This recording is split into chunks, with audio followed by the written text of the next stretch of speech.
Hey guys, what's up? It's Tom, and on today we're going to talk about the 3 questions that you should be asking every single listing that you call on Controller. Let's check it out.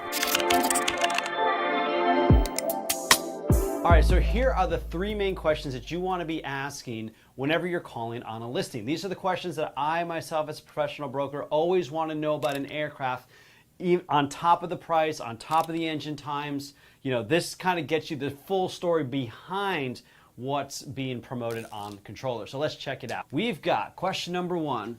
Tell me the history. What's the story behind it? Why is the owner selling the aircraft? Like, is this something that he hasn't flown in 5 years? Is this something that he wants to upgrade? Like, all of that will give you valuable information when it comes time to making an offer on it. So tell me the history of the aircraft. Was there any damage history? Was there ever a time it spent outside of the country? Not just flying outside of the country, but where was it maintained? Was it ever maintained in a foreign country? So these, you want to know the history of the aircraft. Question number 2. Tell me about the maintenance. And I can't spell maintenance, so hopefully we're going to put a graphic up here that has maintenance spelled correctly. But maintenance, what's the maintenance history?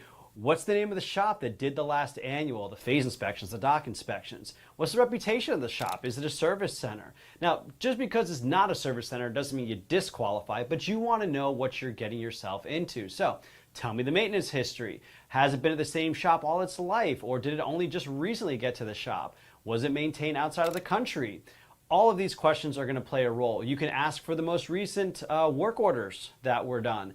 Now, the broker might not have all the information at his or her fingertips, but this is, again, valuable information you're going to want to know when you're inquiring on an aircraft. Now, I appreciate you checking out this video. Before I continue, I want you to go to theultimatejetguide.com, where I've put together a full guide for jet buyers like yourself. Question number 3, flights. When was the most recent flight? Where is the aircraft now? You want to know, has it been sitting somewhere for the past 3-4 months? You know, when were the engines last run up? Is it flying in and out of the country? Is it going someplace really, really warm and maybe could pick up corrosion? You know, is it going someplace really, really cold and maybe, you know, flew into known ice and there's cracks that people haven't detected? So where has it been? What is its flight history, you know, most recently? That'll give you some more valuable information.